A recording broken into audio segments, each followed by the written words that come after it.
ಎಲ್ಲ ವಿದ್ಯಾರ್ಥಿಗಳಿಗೂ ನಮಸ್ಕಾರ.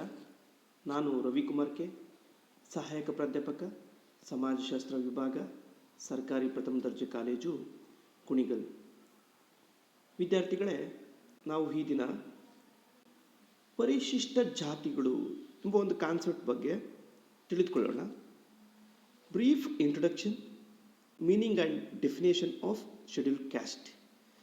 ಪರಿಶಿಷ್ಟ ಜಾತಿಗೆ ಸಂಬಂಧಪಟ್ಟಂತೆ ಒಂದು ಸಂಕ್ಷಿಪ್ತವಾದಂಥ ಇತಿಹಾಸ, ಮೀನಿಂಗ್ ಅಂದರೆ ಅರ್ಥ ಹಾಗೂ ವ್ಯಾಖ್ಯಾನಗಳನ್ನು ತಿಳಿದುಕೊಳ್ಳೋಣ. Learning objectives of this session.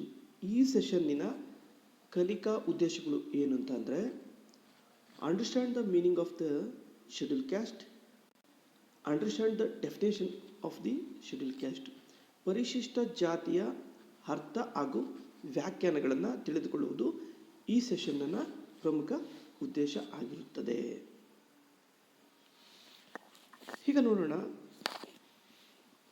ಭಾರತದ ಸಾಮಾಜಿಕ ವ್ಯವಸ್ಥೆಯ ಎಣಿ ಶ್ರೇಣಿ ವ್ಯವಸ್ಥೆಯಲ್ಲಿ ಅತ್ಯಂತ ಕೆಳಸ್ತರದ ಸಮೂಹವನ್ನು ನಾವು ಪರಿಶಿಷ್ಟ ಜಾತಿ ಅಂತೇಳಿ ಕರಿತೀವಿ. ಭಾರತವು ಹಲವಾರು ಭಾಷಾ ಸಮೂಹಗಳು, ಮತೀಯ ಹಾಗೂ ಜಾತಿ ಸಮೂಹಗಳಿಂದ ಕೂಡಿರುವಂಥ ಒಂದು ವಿಶಿಷ್ಟ ದೇಶ ಅಂತೇಳಿ ಗುರುತಿಸಿಕೊಂಡಿದೆ. ಭಾರತದ ಜನ ಸಮುದಾಯವು ಇಲ್ಲಿ ಕಂಡುಬರುವಂಥ ಸಾವಿರಾರು ಜಾತಿ ಸಮೂಹಗಳಲ್ಲಿ ಹಂಚಿ ಹೋಗಿದೆ. ಅಂತಸ್ತು ಸೂಚಕ ಸಮೂಹವಾಗಿರುವಂಥ ಜಾತಿಯ ಮೂಲಕ ಜನರನ್ನು ಸಾಮಾಜಿಕವಾಗಿ ಗುರುತಿಸುವ ಕ್ರಮ ನಮ್ಮಲ್ಲಿ ಇಂದಿಗೂ ಮುಂದುವರೆದುಕೊಂಡು ಬಂದಿದೆ. ಪ್ರತಿಯೊಂದು ಜಾತಿಯೂ ಸಹ ತನ್ನದೇ ಆದಂಥ ಒಂದು ಅಂತಸ್ತನ್ನು ಹೊಂದಿರುತ್ತದೆ. ಇಲ್ಲಿ ಮೇಲು ಕೀಳು, ಉಚ್ಚ ನೀಚ, ಶ್ರೇಷ್ಠ ಕನಿಷ್ಠ ಎಂಬುದಾಗಿ ವಿಂಗಡಿಸಲಾಗಿದೆ. ಭಾರತದ ಜಾತಿಗಳ ಎಣಿ ಶ್ರೇಣಿ ವ್ಯವಸ್ಥೆಯಲ್ಲಿ ಅತ್ಯಂತ ಕೆಳಸ್ತರದಲ್ಲಿರುವಂಥ ಹಾಗೂ ಪರಂಪರಾಗತವಾಗಿ ಹಲವಾರು ಬಗೆಯ ಅನರ್ಹತೆಗಳಿಗೆ ಒಳಗಾಗಿರುವಂಥ ಜಾತಿಗಳನ್ನು ನಮ್ಮ ಕಾನೂನಿನ ಪರಿಭಾಷೆಯಲ್ಲಿ ಪರಿಶಿಷ್ಟ ಜಾತಿಗಳು ಎಂದು ಕರೆಯಲಾಗಿದೆ. ನಮ್ಮ ಜನಸಾಮಾನ್ಯರ ದೃಷ್ಟಿಯಲ್ಲಿ ಈ ಪರಿಶಿಷ್ಟ ಜಾತಿಗಳನ್ನು ಹರಿಜನರು, ದಲಿತರು, ಅಸ್ಪೃಶ್ಯ ಜಾತಿಗಳು ಅಂತ ಹೇಳಿ ಕರೀತಿದ್ದಾರೆ. ಈ ಶೆಡ್ಯೂಲ್ ಕ್ಯಾಸ್ಟ್ ಎಂಬ ಪದವು ಹೇಗೆ ಉಗಮ ಆಯಿತು ಅಥವಾ ಉತ್ಪತ್ತಿ ಹೊಂದಿತು ಅನ್ನೋದನ್ನು ನಾವೀಗ ನೋಡೋಣ. The term schedule caste was ಕಾಯಿನ್ಡ್ by Simon commission in 1928, which came to be used for the people described as untouchables and was used by the Government of Indian Act 1935. Schedule caste ಎಂಬ ಒಂದು ಪರಿಕಲ್ಪನೆಯನ್ನು ಮೊದಲ ಬಾರಿಗೆ ಪರಿಚಯಿಸಿದವರು ಬ್ರಿಟಿಷರು. ಭಾರತದ ಜಾತಿಗಳಲ್ಲಿ ಅತ್ಯಂತ ಕೆಳಮಟ್ಟದಲ್ಲಿದ್ದು ಅಸ್ಪೃಶ್ಯತೆಯ ಬೇಗೆಗೆ ಸಿಲುಕಿದ್ದ ಜಾತಿಗಳನ್ನು ಬ್ರಿಟಿಷ್ನರು ಬಾಹ್ಯ ಜಾತಿಗಳು ಅಂತೇಳಿ ಕರೆದಿದ್ರು. 1928ರಲ್ಲಿ ಭಾರತಕ್ಕೆ ಒಂದು ಸೈಮನ್ ಕಮಿಷನ್ ಅಂತ ಒಂದು ಆಯೋಗ ಬರುತ್ತೆ. ಈ ಸೈಮನ್ ಆಯೋಗದ ವರದಿ ಮತ್ತು 1935ರ ಭಾರತ ಸರ್ಕಾರ ಕಾಯ್ದೆ ಇವುಗಳಲ್ಲಿ ಮೊದಲ ಬಾರಿಗೆ ಶೆಡ್ಯೂಲ್ ಕಾಸ್ಟ್ ಎಂಬ ಪದವನ್ನು ಬಳಕೆ ಮಾಡಲಾಯಿತು. ಶೆಡ್ಯೂಲ್ ಎಂಬ ಆಂಗ್ಲ ಪದಕ್ಕೆ ಪಟ್ಟಿ ಅಥವಾ ತಫ್ಸೀಲು ವಿವರ ಎಂಬ ಅರ್ಥ ಇದೆ. ಶೆಡ್ಯೂಲ್ ಕಾಸ್ಟ್ ಎಂದರೆ ಪಟ್ಟಿ ಮಾಡಲ್ಪಟ್ಟಂಥ ಜಾತಿಗಳು ಅಥವಾ ಅನುಸೂಚಿತ ಜಾತಿಗಳ ಒಂದು ವಿವರ ಎಂದಾಗುತ್ತದೆ. ಈ ಅರ್ಥದಂತೆ ನೋಡೋದಾದರೆ 1935-36ರಲ್ಲಿ ಬ್ರಿಟಿಷ್ ಸರ್ಕಾರವು ಕೆಲವೊಂದು ಅಸ್ಪೃಶ್ಯ ಜಾತಿಗಳ ಪಟ್ಟಿಯನ್ನು ತಯಾರಿಸಿ ಅದನ್ನು ಶೆಡ್ಯೂಲ್ ಕಾಸ್ಟ್ ಅಂತ ಹೇಳಿ ಕರೆದಿತ್ತು.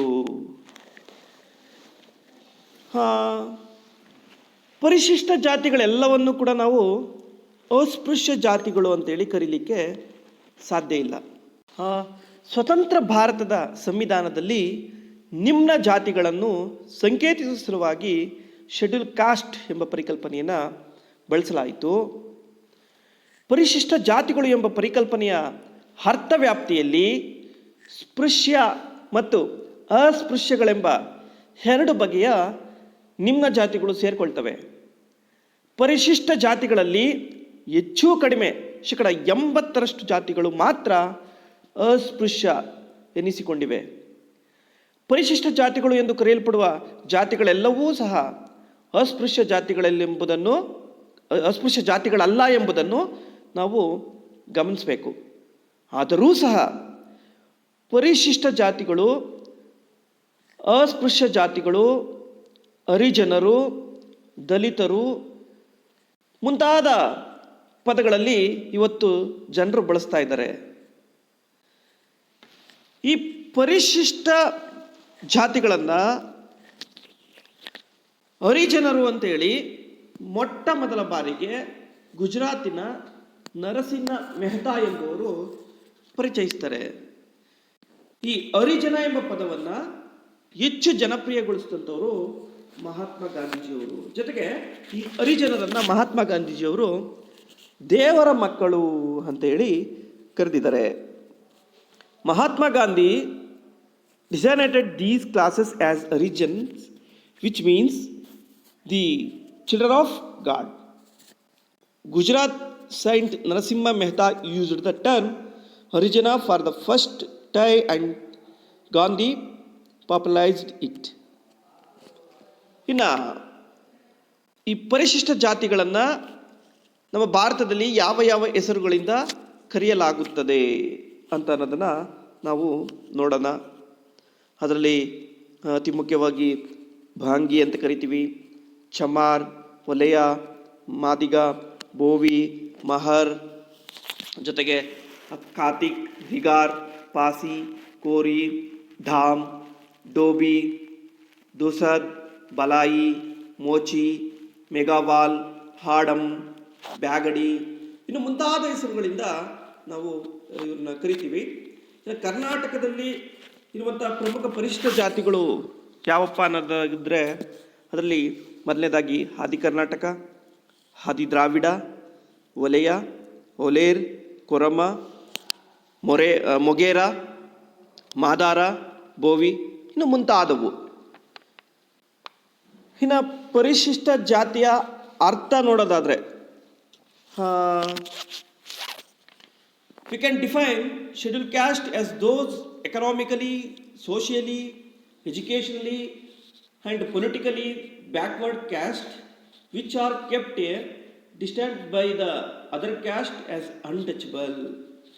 ಆರ್ಥಿಕವಾಗಿ, ಸಾಮಾಜಿಕವಾಗಿ, ಶೈಕ್ಷಣಿಕವಾಗಿ, ರಾಜಕೀಯವಾಗಿ ಹಿಂದುಳಿದಿದ್ದು ಅಸ್ಪೃಶ್ಯತೆಯ ಆಚರಣೆಗೆ ಒಳಪಟ್ಟಂಥ ಜಾತಿಗಳನ್ನು ನಾವು ಶೆಡ್ಯೂಲ್ ಕ್ಯಾಸ್ಟ್ ಅಂತೇಳಿ ಕರಿತೀವಿ. ಭಾಳ ಸರಳ ಅರ್ಥದಲ್ಲಿ ನೋಡೋದಾದರೆ, in simple words the term can be defined this way: the term schedule caste which comprises of the bulk of the untouchable castes includes all those groups which are subject to some disabilities in major fields of life: social, religious, educational, economic and political. ಸರಳ ಪದಗಳಲ್ಲಿ ಪರಿಶಿಷ್ಟ ಜಾತಿಗಳು ಅಂತಂದರೆ ಏನು ಅನ್ನೋದನ್ನು ನೋಡೋದಾದರೆ, ಸಾಮಾಜಿಕ, ಧಾರ್ಮಿಕ, ಆರ್ಥಿಕ, ರಾಜಕೀಯ, ಶೈಕ್ಷಣಿಕ ಮುಂತಾದ ಜೀವನದ ವಿವಿಧ ಕ್ಷೇತ್ರಗಳಲ್ಲಿ ಹಲವಾರು ದೌರ್ಬಲ್ಯಗಳಿಗೆ ಮತ್ತು ಅನರ್ಹತೆಗಳಿಗೆ ಒಳಗಾಗಿದ್ದು ಅಸ್ಪೃಶ್ಯತೆ, ಅಸಮಾನತೆ ಮತ್ತು ಶೋಷಣೆಗಳಿಗೆ ಬಲಿಯಾಗಿರುವ ಭಾರತದ ದಲಿತ ಜಾತಿಗಳನ್ನು ಅಸ್ಪೃಶ್ಯ ಜಾತಿಗಳು ಅಂತೇಳಿ ಕರೆಯಬಹುದು. ಇನ್ನು ಪರಿಶಿಷ್ಟ ಜಾತಿಗಳಿಗೆ ಸಂಬಂಧಪಟ್ಟಂತೆ ವ್ಯಾಖ್ಯಾನಗಳನ್ನು ನೋಡುವುದಾದರೆ ಡಾಕ್ಟರ್ DN ಮಜುಮ್ದಾರ್ ಎಂಬುವಂಥ ಸಮಾಜಶಾಸ್ತ್ರಜ್ಞರು ವ್ಯಾಖ್ಯಾನಿಸಿದ್ದಾರೆ.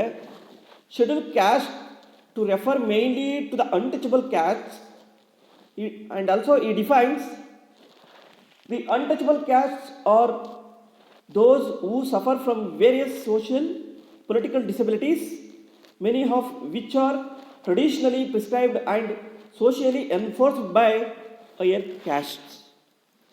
ಡಾಕ್ಟರ್ DN ಮಜುಮ್ದಾರ್ ಎಂಬ ಸಮಾಜಶಾಸ್ತ್ರಜ್ಞರು ಹೇಳ್ತಾರೆ, ಪರಿಶಿಷ್ಟ ಜಾತಿಗಳು ಸಾಮಾನ್ಯವಾಗಿ ಅಸ್ಪೃಶ್ಯ ಜಾತಿಗಳೇ ಆಗಿವೆ. ಮೇಲ್ಜಾತಿಯವರಿಂದ ಪರಂಪರಾಗತವಾಗಿ ವಿಧಿಸಲ್ಪಟ್ಟ ಮತ್ತು ಸಾಮಾಜಿಕವಾಗಿ ಏರಲ್ಪಟ್ಟಂತಹ ವಿವಿಧ ಸಾಮಾಜಿಕ ಮತ್ತು ರಾಜಕೀಯ ಅನರ್ಹತೆಗಳಿಂದ ದೌರ್ಬಲ್ಯಗಳಿಂದ ನರಳುತ್ತಿರುವಂಥ ಜಾತಿಗಳನ್ನು ಅಸ್ಪೃಶ್ಯ ಜಾತಿಗಳು ಅಂತೇಳಿ ಕರೆದಿದ್ದಾರೆ. ಅಂಬೇಡ್ಕರ್ ಈ ಸಂವಿಧಾನದ ಶಿಲ್ಪಿ, ಈ ದೇಶದ ಶೋಷಿತ ವರ್ಗದ ನಾಯಕ, ದಲಿತರ ಸೂರ್ಯ ಅಂತೇಳಿ ಕರೆಯಲಾಗುವಂಥ ನಮ್ಮ ಅಂಬೇಡ್ಕರ್ ಅವರು ಕೂಡ ಅಸ್ಪೃಶ್ಯತೆಯ ಬಗ್ಗೆ ತಮ್ಮದೇ ಆದ ರೀತಿಯಲ್ಲಿ ವ್ಯಾಖ್ಯಾನವನ್ನು ಕೊಟ್ಟಿದ್ದಾರೆ. ಸಾಮಾಜಿಕವಾಗಿ, ಆರ್ಥಿಕವಾಗಿ ಹಾಗೂ ಧಾರ್ಮಿಕವಾಗಿ ಶೋಷಣೆಗೆ ಒಳಗಾಗಿ ಹೀನ ಸ್ಥಿತಿಗೆ ಇಳಿಯಲ್ಪಟ್ಟಿರುವ ಅಸ್ಪೃಶ್ಯರನ್ನು ಡಿಪ್ರೆಸ್ಡ್ ಕ್ಲಾಸ್ ಅಥವಾ ನಿಮ್ನ ವರ್ಗ ಅಂತೇಳಿ ಅವರು ಕರೆದಿದ್ದಾರೆ. ವಿದ್ಯಾರ್ಥಿಗಳೇ, ನಾವೀಗ ಈಗಾಗಲೇ ಪರಿಶಿಷ್ಟ ಜಾತಿಯ ಅರ್ಥ, ವ್ಯಾಖ್ಯಾನಗಳು ಮತ್ತು ಸಂಕ್ಷಿಪ್ತ ಇತಿಹಾಸವನ್ನು ನೋಡಿದ್ದೀವಿ. ಇದಕ್ಕೆ ಸಂಬಂಧಪಟ್ಟಂತೆ MCQ ಕ್ವಶನ್ಸ್ ಯಾವ ಥರ ಇರುತ್ತೆ ಅನ್ನೋದನ್ನು ನಾವು ಈಗ ನೋಡೋಣ. Multiple choice questions. ಅದರಲ್ಲಿ ಮೊದಲನೇದಾಗಿ, when was Simon commission arrived in India? Simon commission ಭಾರತಕ್ಕೆ ಯಾವಾಗ ಬಂದಿತು? Option A 1926, option B 1928, option C 1935, option D 1942. Right answer is option B 1928. Simon commission ಭಾರತಕ್ಕೆ ವರದಿ ಮಾಡಿದ್ದು 1928ರಲ್ಲಿ. ಈ ಸೈಮನ್ ಕಮಿಷನ್ನಲ್ಲಿ ಮೊಟ್ಟ ಮೊದಲ ಬಾರಿಗೆ ಪರಿಶಿಷ್ಟ ಜಾತಿಗಳು ಎಂಬ ಪದದ ಉಲ್ಲೇಖವನ್ನು ಮಾಡಲಾಯಿತು. ಇನ್ನು ಅದೇ ರೀತಿ, who coined the term schedule caste? Option A the Simon Commission, option B Hunter Commission, option C Cabinet Mission, option D none of the above. Right answer is option A the Simon Commission. ಇನ್ನು next questions. Who coined the word Harijan? Harijan ಎಂಬ ಪದವನ್ನು ಯಾರು ಪರಿಚಯಿಸಿದ್ರು? Option A Ambedkar, option B Mahatma Gandhi, option C Sardar Patel, option D Nehru. Right answer is option B Mahatma Gandhi. Harijan ಎಂಬ ಪದವನ್ನು ಹೆಚ್ಚು ಜನಪ್ರಿಯಗೊಳಿಸಿದ್ದು Mahatma Gandhi. What was the term given by Ambedkar to the untouchables? Option A Harijan, option B SC, option C ST, option D Dalit. Right answer is option D Dalit. ಹರಿಜನರನ್ನು ಅಸ್ಪೃಶ್ಯ ಜನರನ್ನು ಅಂಬೇಡ್ಕರ್ ಅವರು ದಲಿತರು ಅಂತ ಹೇಳಿ ಕರೆದ್ರು. ಇನ್ನು ಈ ಪಠ್ಯಕ್ಕೆ ಸಂಬಂಧಪಟ್ಟ ಹಾಗೆ ಯಾವ ಯಾವ ಪುಸ್ತಕಗಳನ್ನು ನಾವು ಪರಾಮರ್ಶನ ಮಾಡ್ಬೋದು ಅನ್ನೋದು ನೋಡೋದಾದರೆ, SC ದುಬೇರ್ ಅವರು ಬರೆದಿರುವಂಥ ಇಂಡಿಯನ್ ಸೊಸೈಟಿ ಎಂಬ ಪುಸ್ತಕವನ್ನು ನಾವು ಪರಾಮರ್ಶನ ಮಾಡ್ಬೋದು. ಅದೇ ರೀತಿ ಚಾನಾ ಶಂಕರ್ ರಾವ್ ರವರು ಬರೆದಿರುವಂಥ ಭಾರತೀಯ ಸಮಾಜ, ಜೈ ಭಾರತ್ ಪಬ್ಲಿಕೇಶನ್, ಮಂಗಳೂರು, ಈ ಪುಸ್ತಕವನ್ನು ಕೂಡ ನಾವು ರೆಫರ್ ಮಾಡ್ಬೋದು. ಇದು ಕನ್ನಡ ವರ್ಷನ್ ಆಗಿದೆ. ವಿದ್ಯಾರ್ಥಿಗಳೇ, ಇಲ್ಲಿವರೆಗೆ ತಾವು ಈ ಪಾಠದ ಬಗ್ಗೆ ಕೂಲಂಕುಷವಾಗಿ ತಿಳಿದುಕೊಂಡಿದ್ದಕ್ಕೆ ಎಲ್ರಿಗೂ ಧನ್ಯವಾದಗಳು. Thank you.